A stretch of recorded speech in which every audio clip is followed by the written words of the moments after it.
So, good evening, everyone. Today, we'll be starting with the discussion week 8 of the RNA biology lecture. And in the previous lectures, we have discussed about the transcription mechanism in both prokaryotes and eukaryotes and how it's regulated in prokaryotes. But today, we'll be discussing about the mechanism of RNA decay and the regulation of the transcription mechanism in eukaryotes. Okay. So, moving forward, starting with the prokaryotic mRNA decay. So, the basic principle that applies in the decay is that the half life of the mRNA.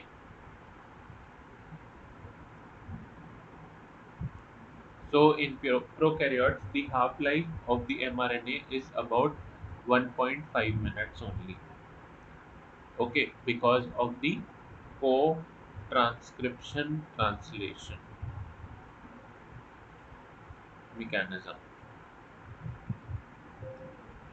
So the half-life of mRNA is only 1.5 minutes in prokaryotes, and the degradation happens in prokaryotes with respect to the 3' to 5' direction only, and there is no enzyme that degrades the RNA in 5' to 3' direction.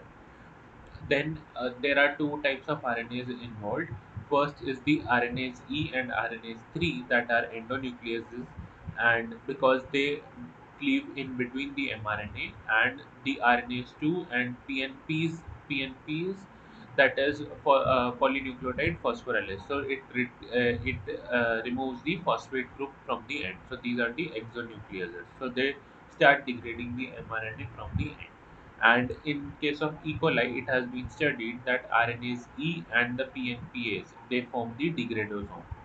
Okay, so this is the main degradation machinery that happens in prokaryotes. So here is the mechanism of the degradation of the mRNA in prokaryotes. One is the E. coli. So first, the pyrophosphatase remove this phosphate group at the 5' end, because as you remember that when transcription happens, the first nucleotide that is added has three phosphate groups.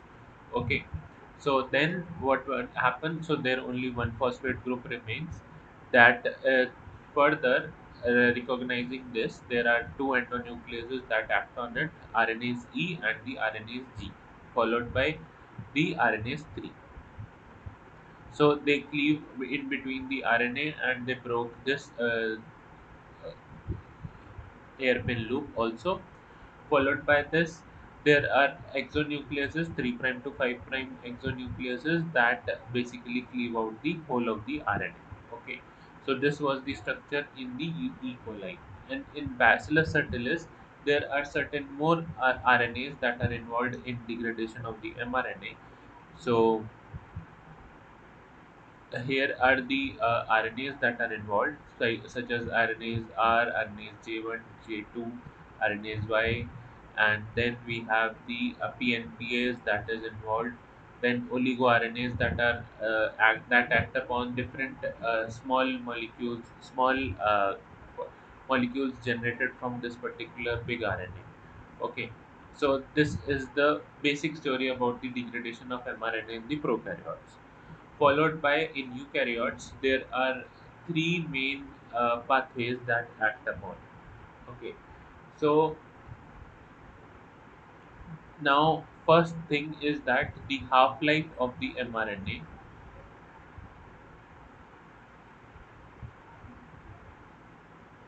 is basically 10 to 20 minutes of the is basically 10 to 20 minutes in eukaryotes. That is much longer than the prokaryotic counterpart. And then there are several mechanisms. For example, first is the decapping pathway. So the RNA degradation starting from the 5' end. So the cap is on the 5' end. So the decapping and the mRNA degradation starts from the 5' end in this case. So first the decapping occurs such that the removal of the cap, then the mRNA will be susceptible to the exonucleotide decay that leads to the decay of the mRNA in 5 prime to 3 prime direction. Okay, then there is deadenylation dependent pathways. So what happens? The poly A RNAs basically act upon the poly A tail that reduces its length, hence decreases the stability of the mRNA. Then here, what happens? The RNA can be processed through the decapping enzyme further through the 5 prime to 3 prime and exonucleotide decay, or the RNAs can act upon the 3 prime end and decay it from the 3 prime to 5 prime end. Okay, so both of the things can occur. And then there is one endonucleolytic pathway in which the endonucleases act in between the mRNA and start degrading it. So these are the three main pathways that are involved in the degradation of the mRNA in eukaryotes. So the further, this was only the simplest way of the mRNA degradation. Now, there are more complex mechanisms involved in the degradation of mRNA in eukaryotes. So, there are mRNA surveillance mechanisms. So, what happens during the normal quality check of the of the system in the eukaryotes? The cell keeps check on the fidelity and quality of the mRNA. Okay, so the cell checks for quality of the mRNA. So here quality refers to the sequence of the mRNA. Okay, if the sequence of the mRNA is correct, then this mechanism will not follow, and this is the general surveillance of the cell towards the nucleic acid sequence. Okay, if there is any mutation or any stop codon, like a thing entered into the uh, pathway, then there is a process called as nonsense mediated RNA decay that starts upon.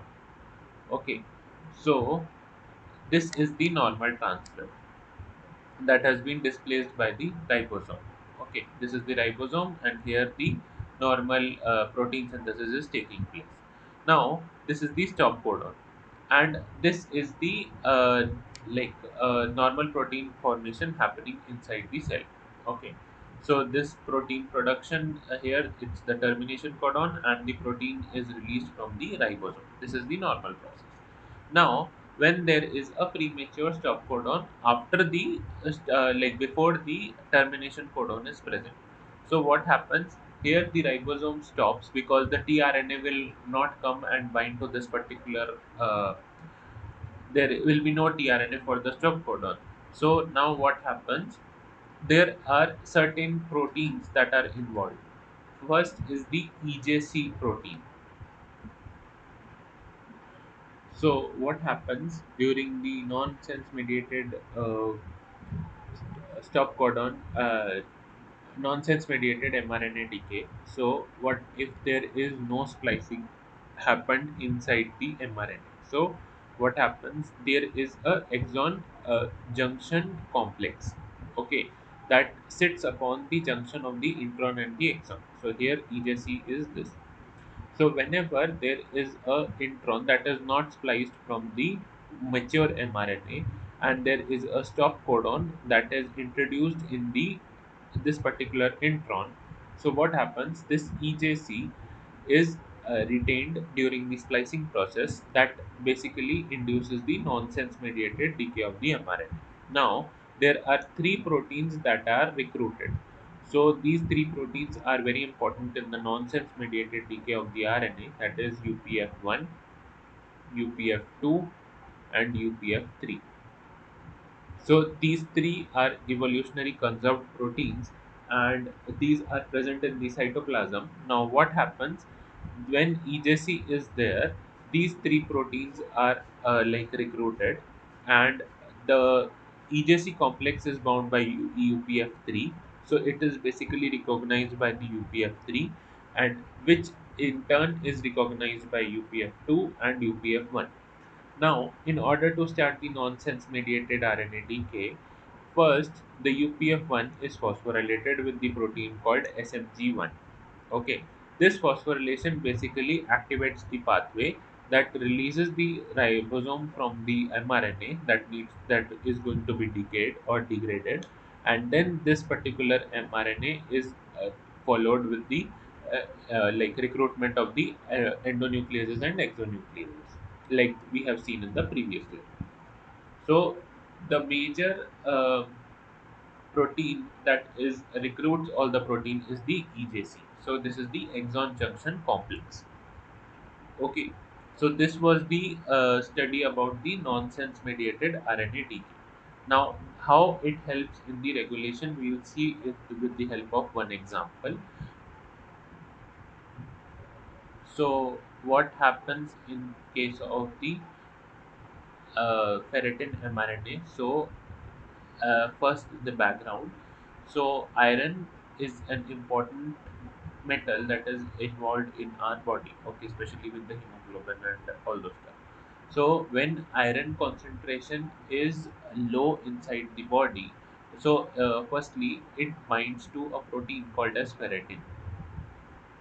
Okay, so when this particular protein is there, the iron concentration is high, then ferritin binds to this particular uh, metal and operate its function. Okay, but when iron is high, then there is no need for the transferritin. Okay, so that means that it helps in the uptake of the iron into the cell. And when iron concentrations are low, that means the ferritin level must be low and the transferritin level must be high. This is the funda. Okay, so when iron concentrations will be low, the amount of ferritin will be high, and when an iron concentrations will be low, the ferritin amount will be low. When iron concentration must be high, then transferritin will be low, and when iron concentration is low, because then uptake would be more, so transferritin will be high. Okay, so first we look at the ferritin mRNA. So there is a structure called as the IREs, that is iron response element binding element. Okay, so this is present on the mRNA, iron response element. It is a site for the iron response element binding proteins. So whenever iron concentration is high, okay, so the iron will go and bind to this particular proteins and make it inactive so that it will not be able to bind to this IREs. Hence, the transcription is followed by the translation. So this ferritin protein is formed. But when the iron concentration is low, so these proteins become activated and they go and bind to the IREs. Then what happens? This leads to the degradation of the mRNA, hence no ferritin protein is formed. Okay, now we'll see about the case with the transferritin levels. So here, what happens? We have the IREs. So when the iron concentration is high, so we do not need to translocate the iron molecule. So here, what happens? The IREs are like uh, bound by the IRBPs. Sorry, are not. They will be bound by the IRBPs, and this is the AU-rich region. So then the RNA will be degraded because we do not need the uh, transferritin molecule. Now, when the iron concentration is low, then these IRBPs will bind to this particular IREs. This is basically the 3 prime and UTR. Okay, so kind of, so what will happen? This will bind to the IREs and it will prevent its degradation, because here when high iron was there, so then they were not masked, and this leads to the degradation of the mRNA. So this is the small example about the mRNA decay and how it is being regulated by different molecules. Okay, so here comes the end of the RNA decay wala part. Now we'll move on to the transcriptional regulation.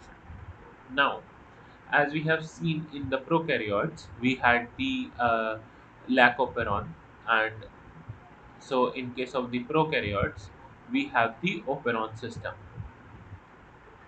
So in the operon system, we had all the regulation stuff, like there was some repressor gene that is involved in the regulation of the promoter by binding to the operator, so that there is no expression of the gene. Okay, so the particular genes. Now this thing cannot happen in eukaryotes. So here other factors also come into play. For example, here the regulation can be at the level of initiation of transcription, followed by elongation, then termination,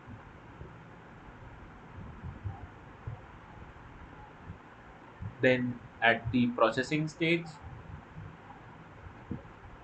or the uh, transport stage. Okay, so here all of the components are involved in the regulation, and here the regulation is also highly regulated, because as we need the mRNA for any of the functions, and how it is disturbed in the disease phenotype. So we'll study a bit of them, and starting with the chromatin remodeling. So what happens? First, we'll start with the two components basic, that is euchromatin and heterochromatin. So as you all know, the chromosome is made up of the chromatin molecules. Okay. So chromatin is like the open form of the DNA. Now when it is condensed with the histone proteins and the non-histone chromosomal proteins, then they form the nucleosome. So this is the protein part around which the DNA is wrapped, followed by various more folding upon itself. Then they form the highly condensed part, that is the chromosome. Okay, so now in this chromosome we have at least two parts, that is euchromatin and heterochromatin. So, like the previous definition of euchromatin was, these are light stained regions when we stain with the gemsa stain, and these are dark stained regions. So what is the reason for this light stain and dark stain? So considering the fact, when we have to like uh, for example, this is a gene that needs to be transcribed. Now for this gene to be transcribed, this needs to be opened. So it was like bound to the histone proteins around this. Now, for this transcription to happen, this histones must move and to release the promoter wala part, so that the transcription factors and other initiation factors can bind, and that can initiate the transcription. So, this region, when it's open, then it will be stained lightly. That means it forms the euchromatin, and so this leads to the moving of the nucleosome, basically molecules. And when this gene is not transcribed, hence the nucleosome are closely spaced with the DNA molecules. Thus, these regions stain dark. Hence, these are the heterochromatins. So, in case of euchromatins, we have more expressive genes or more transcriptionally and translationally active genes. And in case of heterochromatin, we have less of the transcriptional and translationally active genes. Okay, so this was the basic definition of euchromatin and heterochromatin. So whenever a gene needs to be transcribed, the nucleosome opens itself and forms the euchromatin, and whenever the need of the transcription or expression of the gene is not needed, then we close up the histone molecules, forming the heterochromatin.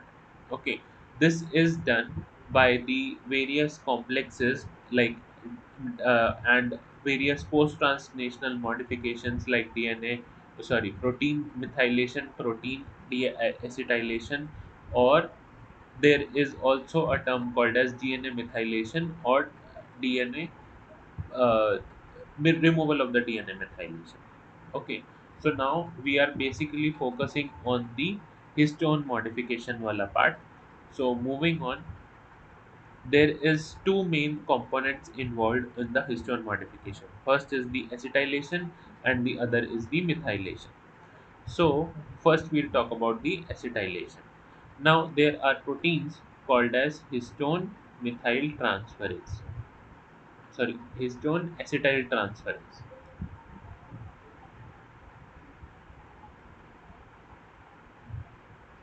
HATs. So these proteins basically acetylate or add a acetyl group to the lysine residues in the histone chain. Okay, so first the histone proteins have a N-terminal tail. Okay, where this all these modification happens on the lysine residue. So then these histone acetyl transferases come and they acetylate the lysine residues. Okay, and uh,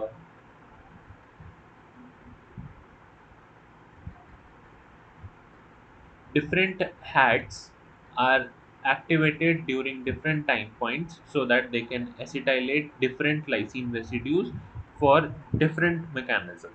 Okay, so here is the like different mechanisms followed the regulation of the gene, and when the need of this acetylation is finished, then this acetylation group is removed by the histone deacetylase,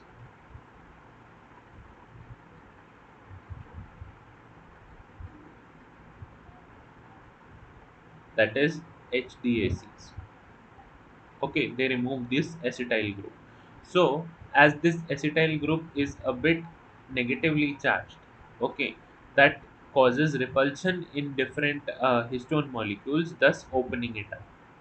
Okay, so this acetylation leads to opening of the histone nucleosome, and thus leading to the transcriptional activity, increase in transcriptional activity of the gene. Okay, now the second thing comes with the methylation. So here what happens, we have certain proteins called as histone methyl transferases,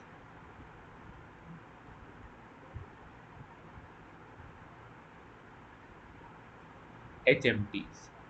Okay, that methylate at specific lysine residue and the histone N terminal chain, so that these will be inactive. These come closer, and these will be, the gene will be transcriptionally inactive, or because it is densely packed. Okay, now this acetylation and methylation basically depends upon on which lysine residue it is being added. Okay, so for example,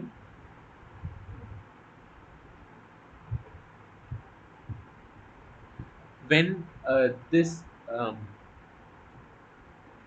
histone 3 ninth lysine residue is methylated, this leads to gene silencing. Okay, but when this particular residue K4 is methylated, this leads to activation of the transcription. Okay, so depending upon the lysine residue that have been methylated or acetylated, the transcriptional activation or repression occurs.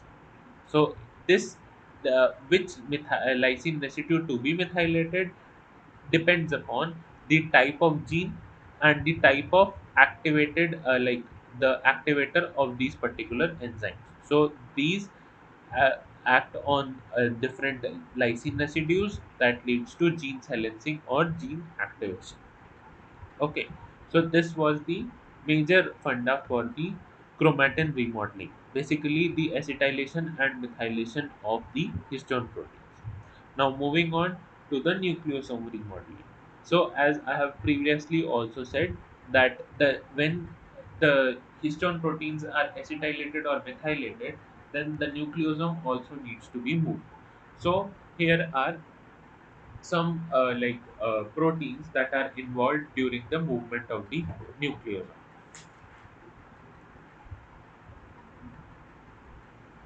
and this movement is ATP dependent.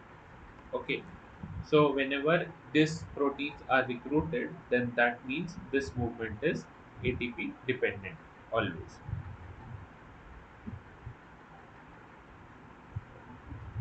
Now, first is the nucleosome assembly. So when the free DNA is there, then the histone proteins are wrapped around. So the histone core contains of H2A, H2B, H3 and H4 and their duplicates. So this is an octamer. So then these are the pre-nucleosome, and then nucleosome maturation and spacing is done by the proteins, that is ISWI, CHD and the IN0, INO80. So these are ATP dependent proteins, and they move the nucleosome in such a way that these mature and the spacing is constant in each of these nucleosomes. Okay.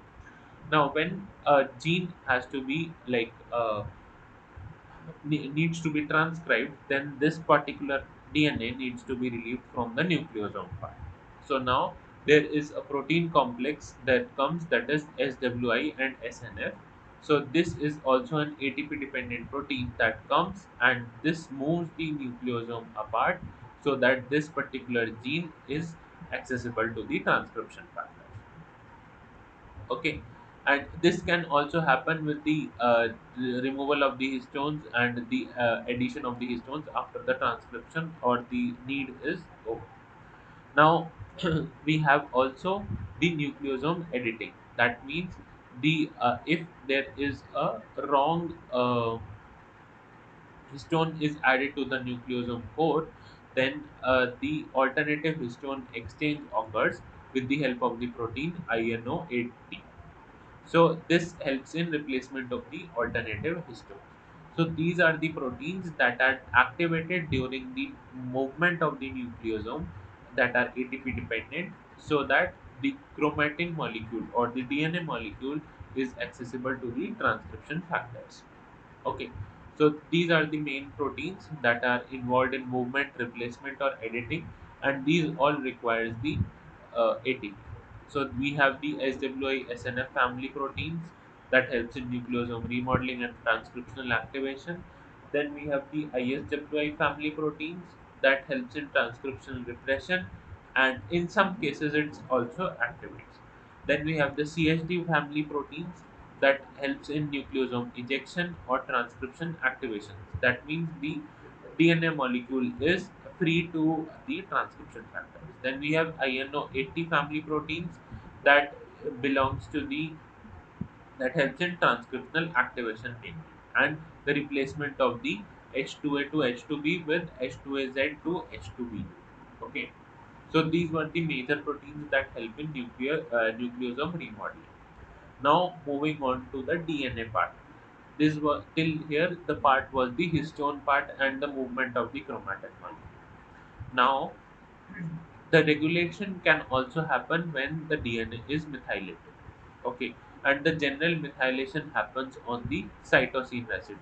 So when it is methylated, it is methylated at the 5 position. So 5 methyl cytosine. Okay, so when this cytosine is methylated, the cell system can now deaminate this and form the thymine at some places.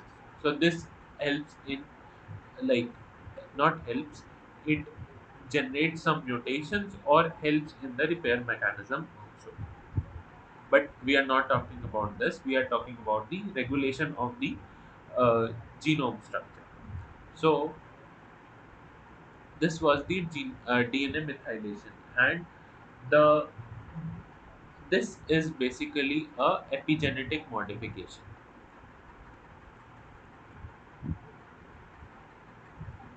that is basically heritable, that can be inherited with the parents, from parents to the offspring. Okay.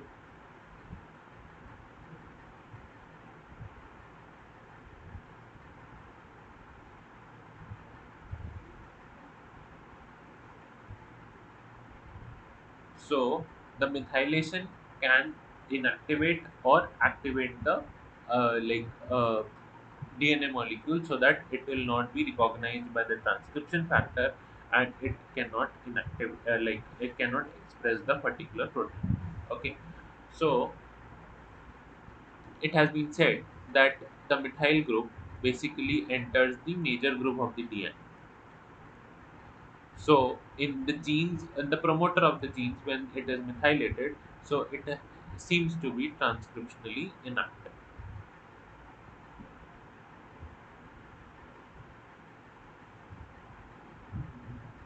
Okay. Now here comes the role of the CpG island. Okay. So CpG islands are basically the DNA structures that contain the dinucleotide C and G in repeats. So these repeats are basically linked to the promoter region.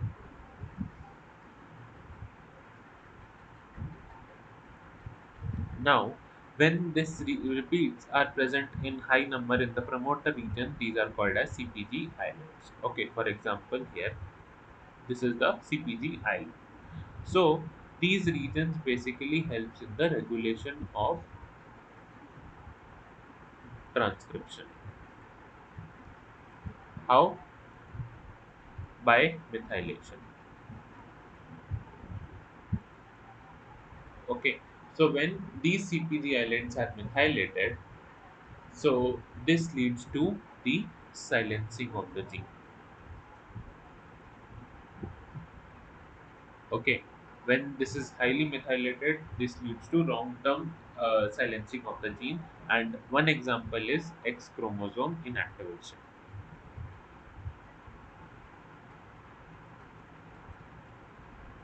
where one of the because X chromosomes in women are present in diploid condition, but one of the X chromosome doesn't express itself due to X chromosome inactivation. Okay. Now, so here we can see that most of the number of CpG islands has been decreased from the ancestral genome, because when the C is methylated, as we have seen here, it has been changed by the genome to thymine. Okay, so here the CpG has been removed, instead of the C is changed to thymine. Hence, the number of CpG island has reduced in the modern genome. Okay, thus leading to only 60% of the human genes has only CpG island than the ancestral gene. Okay, now this CpG island helps in the regulation of the transcription. Now here comes the concept of the methylation and how it helps in the regulation.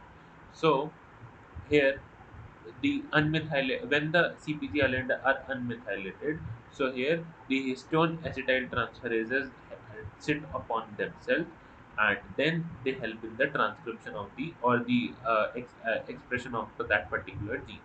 When these CpG islands are hypermethylated, okay, they have so much of methylation, then here the transcription repressors take place, and then histone deacetylases also act upon the histones, uh, removing the acetyl group from the histones, and they basically shut down the transcription machinery from this particular gene. Okay, so this leads to the silencing of the gene, as we have discussed before also. Now, from the CpG island methylation comes a concept called as genome imprinting. So, what is genome imprinting at the first place? So, genome imprinting is the like genetic phenomena when there is one the chromosome is made up of two alleles. So, this one came from the mother, and this one came from the father. So this is paternal, this is maternal. Okay. Now, when either of the in the normal scenario, both of them must express. But if there is hypermethylation in one of the regions in the maternal genome and it cannot express in the zygote or in the progeny, then this is said to be the imprinted region. Okay, that means this particular gene will not express as per the mother allele, but it will express as per the paternal allele. Okay, so this is being explained in the diagram. When the allele of the mother is imprinted, okay, so that means it is methylated. This particular gene is methylated. Hence, when this particular gene goes into the like progeny, only the paternal allele is available for expression, and the mother allele is imprinted, and it will not express that particular protein. Okay, and now here it was the maternal imprinting. Now the same case can happen on the paternal imprinting also. Here the paternal gene is imprinted due to methylation, and the mother gene is transcriptionally active. So here, when it goes to the progeny, they form a a diploid organism. So here, the uh, this gene is uh, expressed in the progeny, and this one is not expressed. Okay, now this scenario leads to various disorders in humans. For example, the Angelman and Prader-Willi syndrome. Okay, so before that, how this genome imprinting is maintained in the progeny. So, for example, this is the formation of the this is the normal lifestyle. Okay, first the progenitor germ cells will be formed. So before that, the methylation that have been caused due to the parents is removed by the cell. Okay, so this is the genome wide demethylation. Okay, so what happens, like, for the background, this is your parents uh, genome that have that have different methylation pattern. Now, when you grow up, this methylation pattern is reversed in the germ cells. Okay, not in your somatic cells, because that have been formed from the germ cells. Now, these germ cells form a new methylation pattern. Okay, so this is the new methylation pattern that has been formed now, and this methylation pattern will be transferred to your progeny. So now this pattern will be basically transferred to your progeny, and if there is any imprinting in the genome, then that will be transferred to your progeny. Okay, this is the major example, or like major explanation for the genome imprinting. So when this progenitor cells will be formed, then the genome wide demethylation occurs, and here is the erasure of the imprinting part. Okay, but this is only applicable to the germ cells only, not the somatic cells. Now, when these progenitor cells will be dividing and forming the sperm or the ovum, then here there will be methylation depending upon the parent. So this is the methylation of the sperm, and this is the methylation of the uh, oocyte or the egg. Okay, now this is the remethylation. So the methylation is started again. Now, when this fertilization happens, then there is sexual maturity followed by the fertilization. Now, when the zygote is formed, then this would have different methylation pattern for the paternal and maternal chromosome. Now, this paternal chromosome is demethylated fast as compared to the maternal chromosome. Okay, now, during this formation of the blastocyst and the embryo, this methylation pattern again changes. Okay, then there is genome wide remethylation till the formation of the embryo. So, and here some of the methylation pattern is reserved during this process to make it a constant affair. Okay, so here is the how the methylation pattern is distributed inside the body and how it follows the path of the fertilization. Okay, now we'll discuss a bit about the Prader-Willi and the Angelman syndrome. Now, there is a chromosome 15 in our cell that have two regions, that is Prader-Willi region and the Angelman region. And there are certain genes associated with this. One is in the Prader-Willi region, we have the zinc finger and the SNRPN, and in the and Angelman region, we have UBE3A and ATP10s. Okay, so, in some of these regions, like the Prader-Willi region is paternally expressed. That means this region is expressed only from the paternal chromosome, and Angelman region is expressed only from the maternal chromosome. Okay, so this is an important region. Now, what happens? The Prader-Willi. First, we'll talk about the Prader-Willi syndrome. Okay, so this is a normal copy. This is from the maternal and this is from the paternal side. Now, when the maternal chromosome, sorry, when the paternal chromosome is imprinted,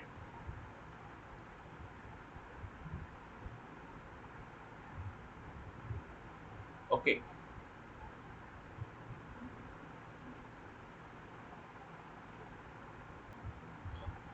sorry, in case of the Prader-Willi syndrome, what happens? The mother copy is imprinted such that it is silenced, okay, and the father copy is functioning.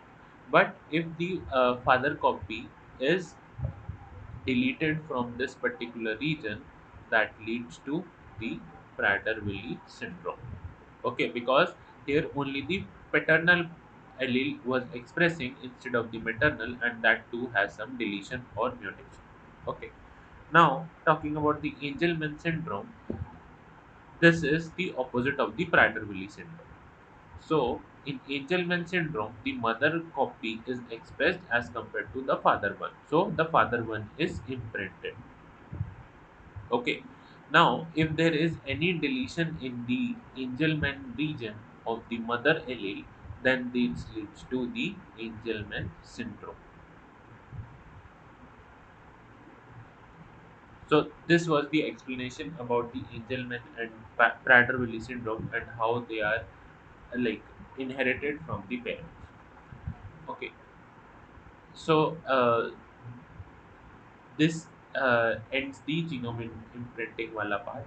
Moving on to the other post-transcriptional regulation, that is the RNA interference.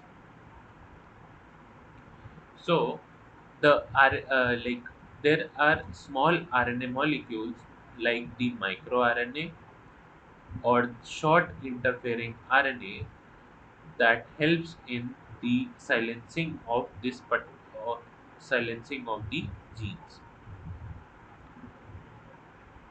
So they act upon the UTR regions that leads to either the degradation of the mRNA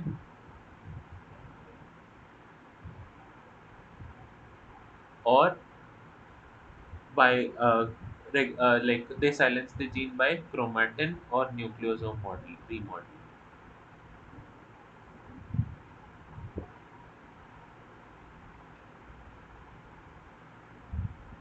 Okay, so here is the brief like diagram of how this is like formed. So for the microRNA, there is a gene. Okay, so that is transcribed by the RNA polymerase 2 or 3. This is the primary microRNA. So it is long in structure with a hairpin loop. Then this structure is being cleaved by the nucleases DROSHA and DGCRP. Okay, this is the pre-microRNA. So this was the primary microRNA. This is pre-microRNA. Now this pre-microRNA is transported to the cytoplasm via the exportin 5 and RAN GTPase.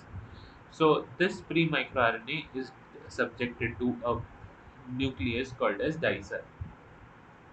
This dicer basically forms a double-stranded microRNA that have two strands. One is the target, and one is the like that targets the particular region or complementary to that particular region. Okay, so this red one is the mature microRNA that is complementary to the target sequence. Okay. Now this microRNA duplex is subjected to the argonaute 2 protein that binds to the uh, this particular microRNA, and that targets the uh, mRNA, that cleaves the mRNA or represses the translation by binding to the UTRs, and they also like help in the de-adenylation of the mRNA. Okay, and the complementary stand is degraded because that is of no need.